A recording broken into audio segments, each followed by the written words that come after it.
Hello, I'm Sarah Coakley, and I'm a Fellow of the British Academy. I specialise in philosophy of religion and theology, and most recently I've been a professor at the University of Cambridge. But since my early adulthood, I've lived and worked with one foot in North America and the other in the United Kingdom, such that my offspring, now grown up, rather disparagingly described themselves as half and half. It's a challenging space to inhabit, both culturally and politically. And in this current time of pandemic and disturbing social unrest, the more so. I have, since the lockdown in March this year, been stuck, perforce, in the United States, and watching from my base on the outskirts of Washington, D.C., the unfolding of the disturbing agony and confusion of the American response to the entangled phenomena of viral sickness, death, and racial division. So I want to talk to you today about something relating to racism and religion in America that I probably could not have brought to consciousness until this crisis began. Even now, my thoughts are not finished or complete. But the bottom line of what I want to propose is that the particular issue of racism in this unusually religious country of the United States is inextricably and very problematically related to its Christian theological past. And therefore, that the category of sin, in all its richness, difficulty, and ambiguity, cannot be bracketed out of the issue of American racism, even though most people, for obvious and entirely cogent modern democratic reasons, would necessarily prefer to deal with it in other non-theological categories: rights, economics, social advantage, educational opportunities, and so on. Moreover, and here's the other, perhaps equally unexpected sub-thesis of my talk, which is nestled under this first point, there's also something odd and arguably connected to this problem of sin about the relation between racism and perception in its widest philosophical sense that needs attention in our current crisis about racial inequalities and the seeming cultural incapacity to see them for what they are. In what follows, then, I shall take a stab at illustrating these 2 points and at noting their possible relation. If I am right, one minimal conclusion will be that the distinctive forms of American racism cannot be attended to, let alone ameliorated, without the aid of both a theological and a philosophical analysis of a quite demanding sort. In short, we academics in my own fields have some work to do here, and urgently. Let's start then with a couple of disturbing vignettes about violent police action in America to frame and illustrate these points. I'll begin with the problem of perception I have just alluded to.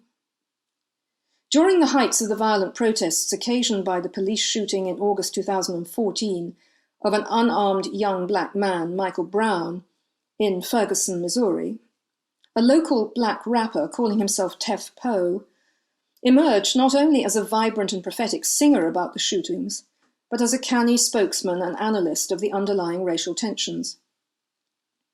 Interviewed on the Today programme in BBC in London some months later, he made the following arresting remark. "The American civil rights movement has failed," he announced with emphasis. "The question of civil rights does not even get to the deeper and more profound issue of racism, for that is a problem of seeing."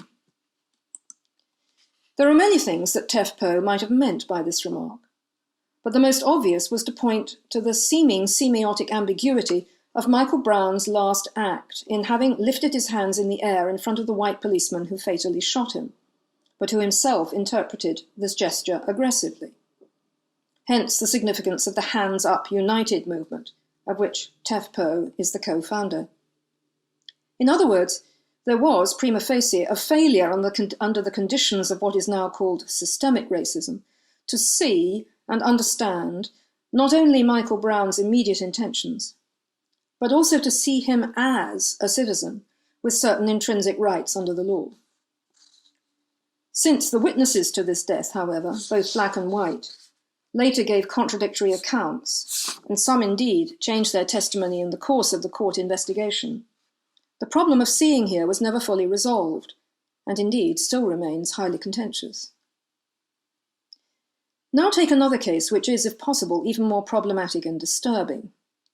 that of another black American, Philando Castile, who was also shot dead by a policeman, this time one of Latino descent, in St. Paul, Minnesota in July 2016, having been pulled over for showing a burnt-out tail light on his car. Whereas Michael Brown was unarmed, but had indeed just committed a minor felony when stopped by the policeman who shot him, Castile had an unblemished record as a citizen, despite having been stopped and searched apparently 49 times in his life before his final denouement. But he did, however, also own a gun, having thus a legal license to carry. And when asked by the policeman who pulled him over to show his driver's license, he very politely, and one might think sensibly, explained that in order to get his driver's license out, he would need to put his hand in the same pocket which also contained his gun. What followed was a confused verbal altercation in which the policeman on the driver's side of the car was clearly panicking whilst also seemingly giving conflicting instructions about what he was asking Castile to do. Within seconds, that policeman had drawn his own weapon and shot Castile 7 times, right through the opened car window, fatally wounding him in the heart. Now, what makes this second case even more distressing than the first is that this all occurred right in front of Castile's girlfriend and her 4-year-old daughter, also in the car. And that girlfriend, Diamond Reynolds, had the presence of mind to turn on her cell phone the moment the car was pulled over, thus live streaming and recording the whole event on Facebook. In this case, too, a police webcam also recorded the events, revealing a very telling remark made by the policeman who went on to shoot Castile, even before the patrol car had pulled him over. We hear that policeman say that he doesn't like the look of that man's flat nose, and thus he's inclined to associate him with a robbery that has just been reported on the police radio. Both the policemen in these cases were subsequently exonerated. I come now to spell out, albeit most briefly, the suggestions I want to make about how both theological and philosophical issues of import are entangled in these distressing stories of seemingly mandated police violence in America. First, I propose a theological point, which takes a bit of unpacking.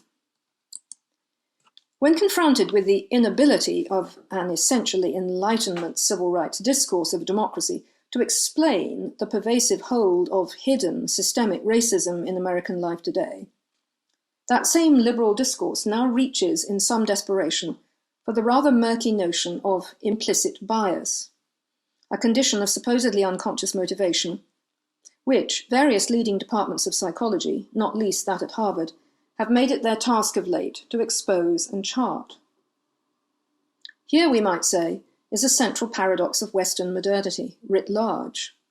The tug to autonomy, reason, and rights is conjoined with an admission of dark undercover motivation.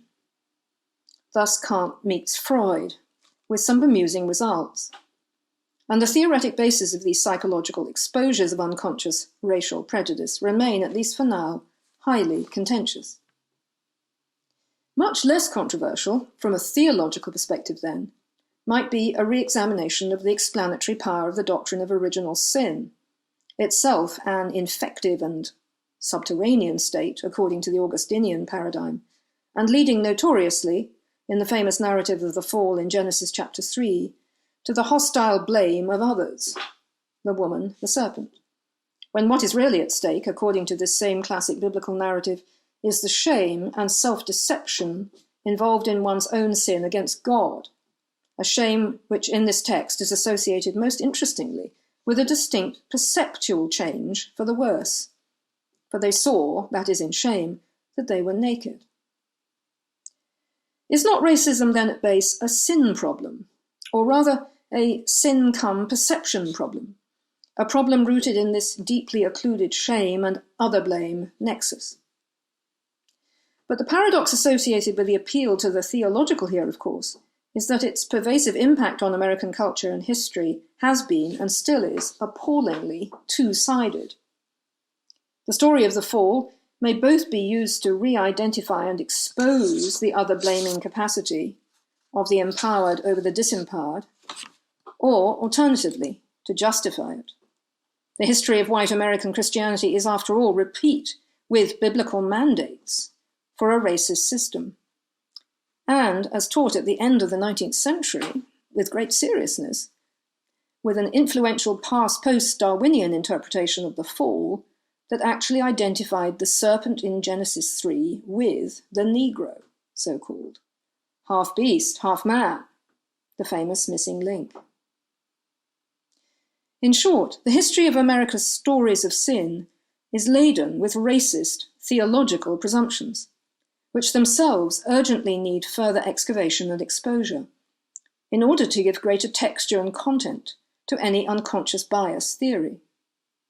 And whilst the two tragic police cases I have discussed today present, as I've already indicated, rather different challenges of evidence and testimony, what conjoins them from the point of view of philosophical analysis is a cluster of intensely interesting epistemological issues about perception and testimony, now to the forefront of analytic philosophical exploration. Questions about the possible cognitive penetration of ocular perception by culturally learned prejudices. Questions, therefore, about the rationality or otherwise of perception itself. Questions of so-called testimonial or hermeneutical injustice, whereby the very capacity to deliver testimony to the truth is undermined by issues of power imbalance and self-alienation. So contemporary philosophy has an enormous amount to contribute to what may be an underlying theological issue about racism as a sin. Let me now sum up.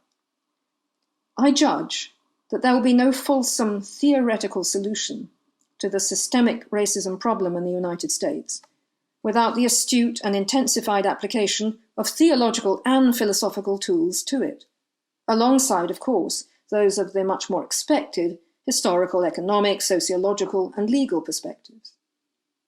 And whereas the law cannot deal with the category of sin as such, a culture may be imbued with religious narratives so pervasive that either it can deal with the ambiguity and richness they bequeath, or it can continue to reduce and rationalize the story into an etiology of blame.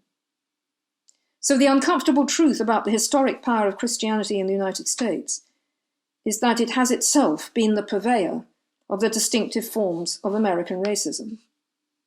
But its theological resources also hold out reasons for hope, reconciliation, and forgiveness.